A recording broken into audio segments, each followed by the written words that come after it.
Hey there, welcome to Ollie's ASMR Football World. Today I'll be opening up a tin of the cards. Within this tin there are 60 different cards. Could be some I already have, might be some, hopefully some I don't have. And I'll just be going through each card and getting a little bit of information on each player. Hopefully we get it all done within the length of the video. If not, I'll have to do a second part.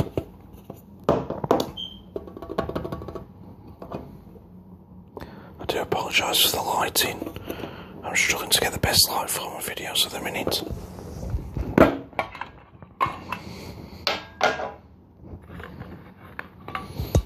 Okay.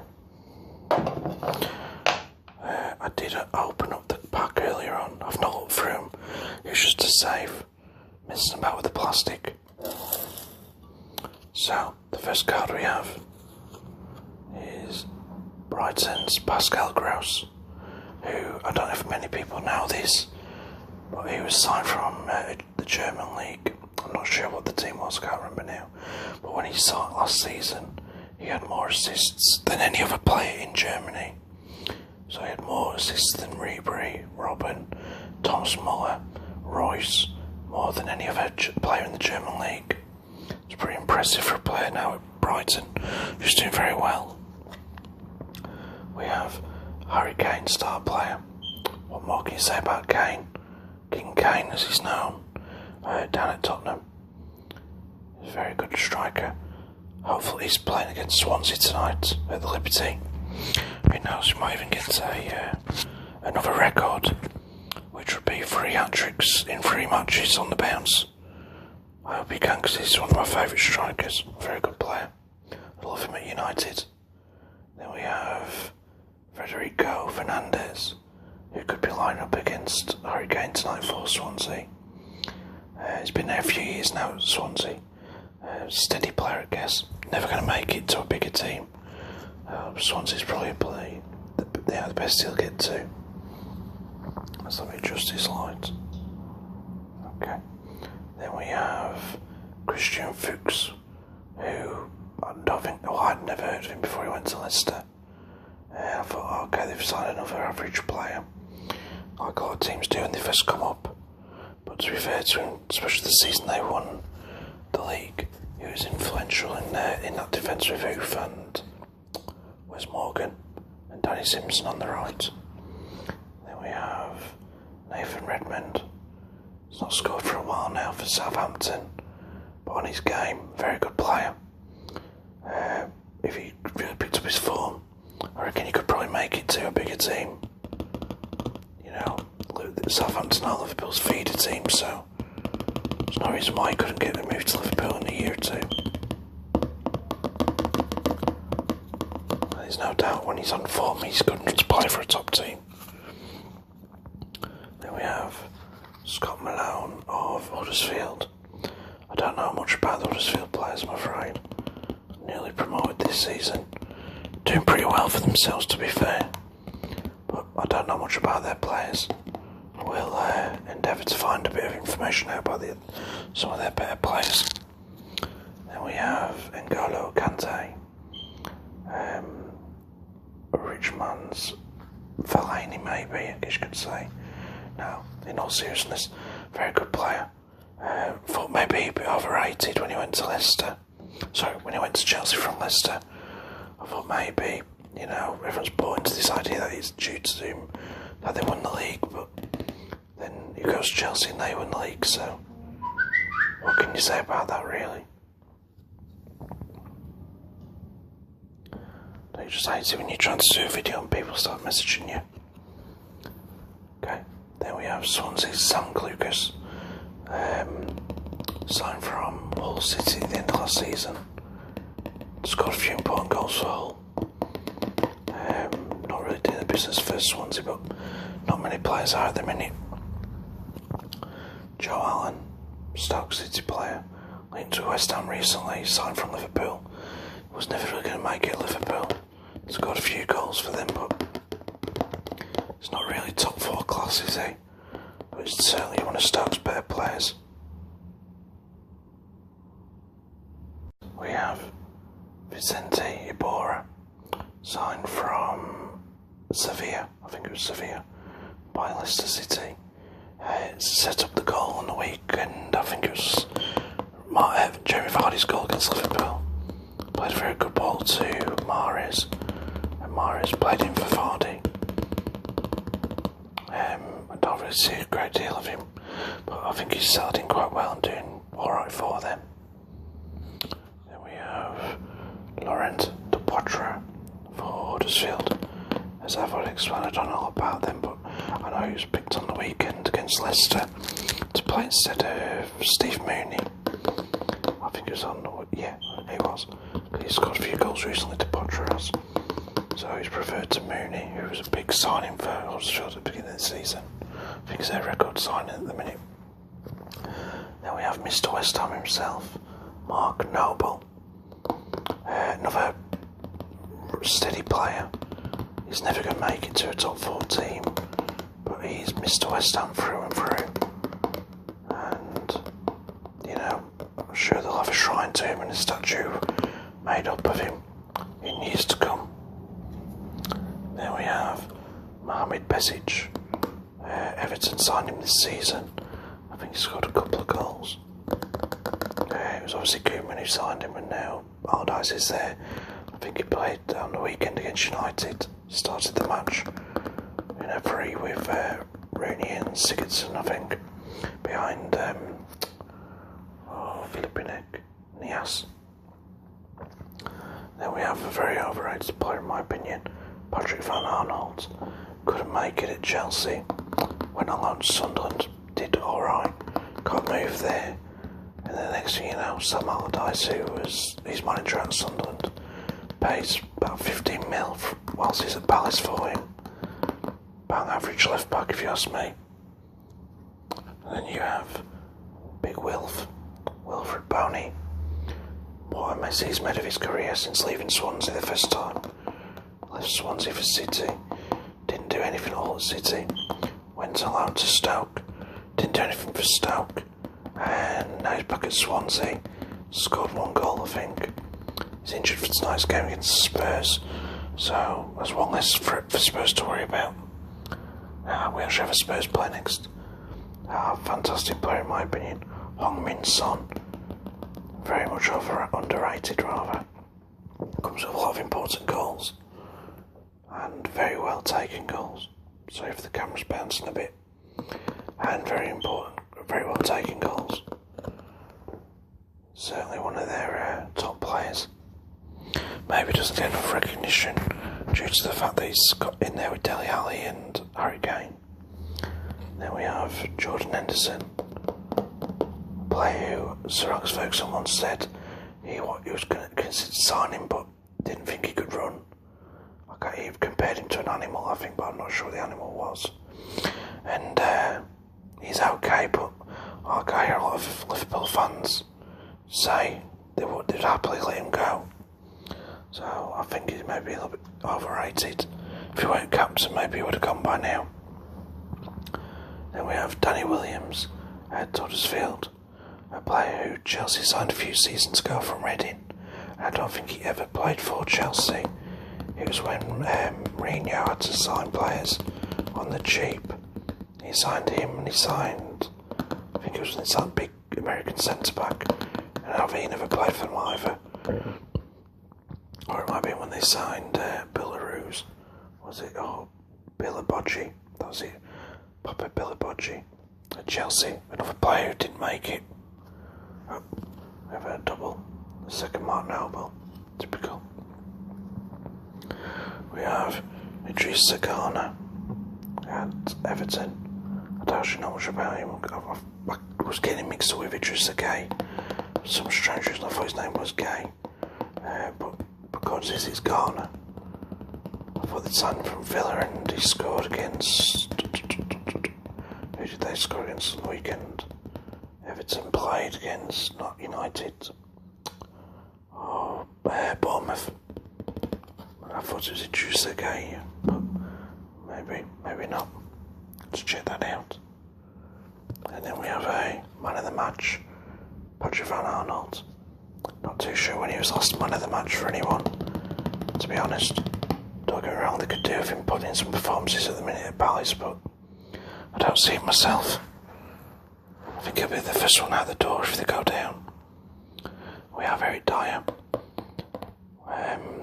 I wouldn't say he's overrated. You know, when I heard United were after him at the beginning of the season, it was between Eric Dyer and Matic. I can't say I wasn't happy when we got Matic rather than Eric Dyer. I don't think he's a £40-50 million player, but the fact Spurs got him on quite cheap. He's a very good player for them for the price they paid. Then we have Miguel Britos, Watford. Don't know a great deal about him. I know he's been there a couple of seasons at least now. He's a regular, but I couldn't tell you much about him, I'm afraid. Other than his defence is 64 and his attack is 22. We have a young Everton player now, Mason Holgate. He's doing quite well, to be fair. Young defender. He's given his chance under Koeman and he's carried on under Sam Allardyce, doing fairly well. Now we have Thibaut Courtois. Will he still be at Chelsea at the end of the season? I don't see him going to Atletico. Sorry, to Real Madrid. I think he'd like to go back to Madrid from what I've read. You know, his ex-girlfriend lives over there. She just took his 2 kids with her, and he very much enjoyed his time at Atletico.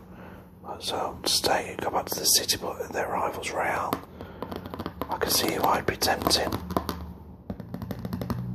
Whether or not you will or not, who knows. Then we have Mr. Blondie himself, Will Hughes, down at Watford, doing okay. I think they signed him, didn't they, from Derby, was it?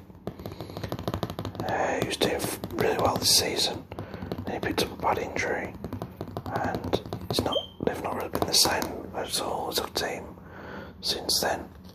Lost their form recently. Then we have a normal card, a Speed King card of Nathan Redmond. As we already spoke about, I won't say much else. But he does have a lot of potential, as I say, if you can just keep going. And we have Emre Can. Juve are apparently after him at the minute. He's been linked to a free transfer at the end of the season. Maybe it's just me. Another bang average player who's maybe if he wasn't available on a free, I don't think you'd see Juve's name linked to him otherwise. Isaiah Brown at Brighton. I think he's on loan from Chelsea. There's a lot of trouble about him when he first broke into the team. He was at West Brom as a young kid, and papers, and had to pay some compensation to West Brom, and he's never had a chance at Chelsea. Luckily for him, he's doing it now for Brighton, getting a chance there. Crystal Palace badge. I'll just say a bit about Palace. Roy Hodgson's doing a good job at the minute. Very good result. The first team to stop City winning in 19 games and stop them scoring as well. So fair play to them. I think they'll probably stay up, but they're doing to sign a couple of players. I mean, he's got Benteke scoring realistically. Ilkay Gundogan at Man City. He'd probably walk into any other team in the league on a regular basis. Obviously, being City and the players they have in their midfield makes it more difficult for him. United were after him. I thought they'd signed him before he went to City. There was a story saying we'd sign him on a deal for him to join at the end of the season. This was 2 seasons ago. Then he stayed at Dortmund, and then City got him, which is typical. It's a shame he has a lot of injury problems. Christian Eriksen, another player who, if he could just really keep up the form. I mean, when he scored 4 goals against the Republic of Ireland, I think it was Republic, or was it Northern? It escapes me, sorry. For Denmark, it was against the Republic, I think. 4 goals in 1 match.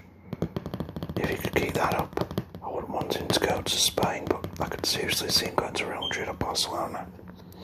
walking into either of those teams. Miguel Antonio, very good player for West Ham, does the business. Injured at the minute, I think. It's a shame because if he finds his form all season, he scores goals. He's played as a striker for them as well as a right back, wing back, and a winger. He's got a lot of pace. He could certainly go to the World Cup with England and cause some other teams some problems. Now, Mr. Weak Link at Anfield, you can sign all the Virgil van Dijks you want. You can spend all the hundreds of millions you want on defenders and tough midfielders, and you can score all the goals you want.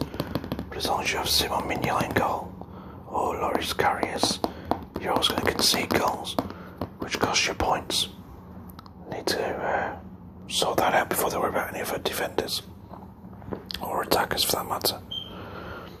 We have the Huddersfield badge.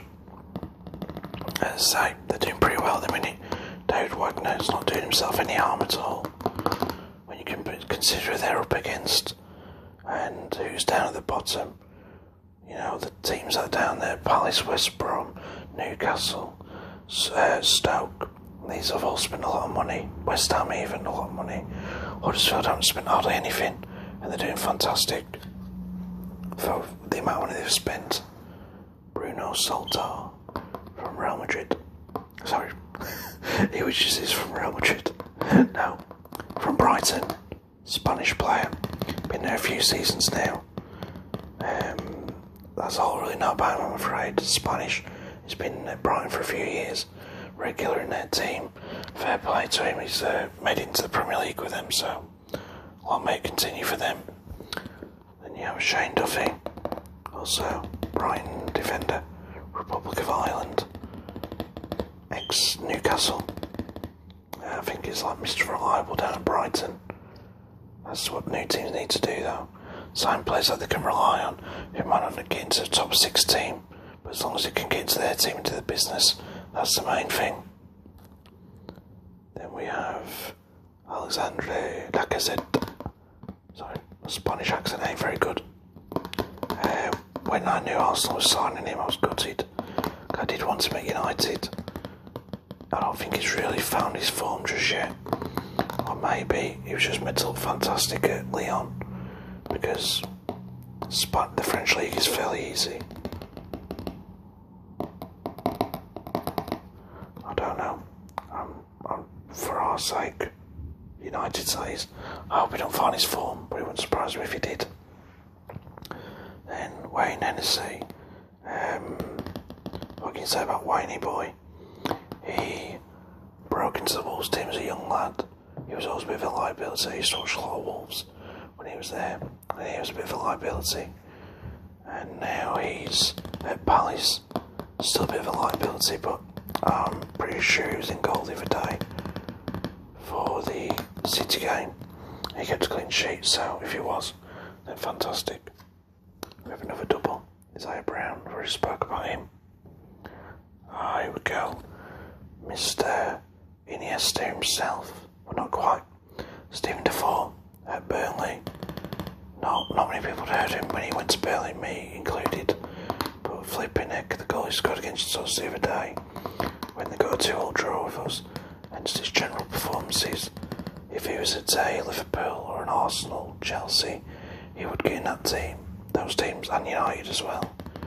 And he would be, if he scored that goal he scored against United for a top 6 team, we'd be raving about him right now, saying he was a fantastic player.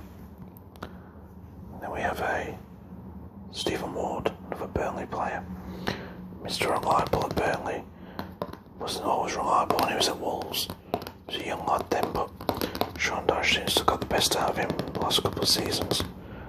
His first choice left back at Burnley now.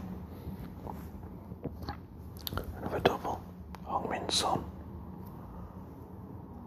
And then Mr. Lazy himself at times, Marko Arnautovic. It's crazy to think how bad his season started for West Ham. Signed for a lot of money from Stoke and couldn't find the back of the net. Was getting slayed by the fans. And now look at him. on banging form, doing brilliant for West Ham. Andy King at Leicester, a good team player, I guess, squad player, Welsh international. He does alright, just gets a couple of goals a season, comes off the bench, maybe starts like the cup games for Leicester. You know, a bit of a cult hero, I guess, down there. Then we have Chick Coyote. Didn't know much about him before this season. West Ham have this habit of signing players that you won't have heard of, and sometimes they come good, sometimes not so good. And he's doing quite well at the minute this season. Another double in Marko Arnautovic. And then we have Maya Yoshida at Southampton. Was man of the match against United the other day, keeping a clean sheet. Could have given away a penalty with an handball. Should have been a penalty to United, but very good for Southampton. Don't think he'd ever make it to a better team, but since Van Dijk was linked to go, he's been there regular, and he's doing really well for them. Kasper Schmeichel, the son of potentially probably the best goalkeeper I've seen at Man United up until David De Gea. And Kasper Schmeichel's not a bad keeper himself. You know, he loves to play football and he pulls off some fantastic saves.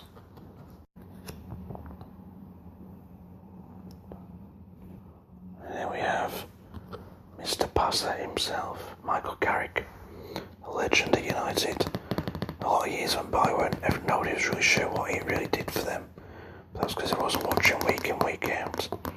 Anyone who had seen him week in, week out would know exactly what Carrick could do. It's a shame he's not been very well this season, and he's not played for them really. Because Mourinho, I know, was very happy to keep him for another season. So it's a shame. Sorry about the camera, guys. Okay, the first £50 million left back in the league, Benjamin Mendy. He's built like a brick, well, the proverbial brick, if you know what I mean. And signed from Monaco. He's huge, and he's got pace to burn. And unfortunately for him, he's injured at the minute. But City have been as good as they have been, and that's without Mendy in the team. I hate to see him when they do have him in there as well. Him on one side, Walker on the other. St. Lucas, I've already talked about him. Then we have the All Black, Chris Wood, New Zealand international, signed from Leeds by Burnley. He's played in the Premier League before with West Brom, I think Leicester as well. But he started really well for Burnley. He's injured at the minute. His form has dropped off a bit, which is a shame. But if he can come back and start scoring a few goals, then that'd really help Burnley out. Another Burnley player, Phil Bardsley, ex-Man United, Stoke, I forget who else. He's really, when he went to Burnley, I thought, what the hell is he signing him for? But he's really done well since we've gone in there. Sean Dyche seems to have a habit of getting the best out of players. We have a Darian Janmaat at Watford, Dutch international, ex-Newcastle. Gets a couple of assists, a couple of goals a season. Steady Eddie, really. We have Angel Rangel at Swansea. It's been there since forever. Spanish, I think he is. Yep, Spanish, and he's an international, but he's never going to get any higher than Swansea. And if they go down this season, I'm sure he'll still be there next season in the Championship. I don't see him walking away from them. Then we have Winston Reid, another New Zealand international. Very good player, solid defender. Was linked to Arsenal a few seasons ago. Didn't go. West Ham kept him, signed a new deal. His form dropped off. Arsenal moved on. And he's never really been linked to anyone else since then. I don't see him going any higher than West Ham. Maybe down after this. He's in like a lower team, but not a high team. Okay, another Brighton player, Marcus Suttner, again, don't know a great deal about him. He's... what's that flag? I can't even tell. It's not Polish, is it? It sounds Danish, but whatever, that's Danish flag. So yeah, Marcus Suttner. I will try and find out a bit about him for next time. Sorry if any of you are Brighton fans out there and you're a bit annoyed that I don't know about all your players. Same Wethersfield. I will try and find out though. Clint Johnson, ex-Liverpool, ex-West Ham. He's an okay player, I guess. You know, Stoke's probably his level. I think he got a bit too big for his boots, and everyone went a bit crazy thinking he was good enough to be England right back all them years ago. And did pretty well to get himself a couple of years at Liverpool. He does alright for Stoke, but then again, Stoke ain't doing very well themselves. And the last card is actually another Stoke player. If I can pick the sodding thing up, which I can't do at the minute. I've got it. Last player, last card, is a Joe Allen star player card. Again, very good player for Stoke. Probably too good for them, to be honest. And I can see him getting a move if they go down. Can't see him sticking around at Stoke if they go down. I don't think he'll move in this window. Definitely be the end of the season. So, you've been watching Ollie's ASMR Football World. These are my Match Attax cards. If you've enjoyed it, please hit the like button and subscribe button. I will be back tomorrow with another video for a review of tonight's football. And I will be opening up some more Match Attax. Tonight we have Tottenham playing away at Swansea. I'll go with Tottenham 3-1. We have City down to Watford, I'd say City 5-0. We have West Ham, West Brom, I'd say 3-0 to West Ham. Who else is playing tonight? I did check earlier on. Bear with me. I've actually got it all wrote down because I've already filmed my video tomorrow. So the other game is Southampton Palace. I'd say Southampton to win that one. Or actually Palace to win that one 2-1. So tomorrow I'll give you a review of those games, like the scores and my opinion on the goals and performances. We'll talk a bit about the week's big stories, from Virgil van Dijk's move on how crazy that price tag is, to Man United's form without Ibra and Lukaku, and whether or not I think we should benefit from them not playing. And we'll touch on a few other things as well. So, take care, hit that like button, certainly hit the subscribe button, and check back for regular videos. Have a good one. See you later.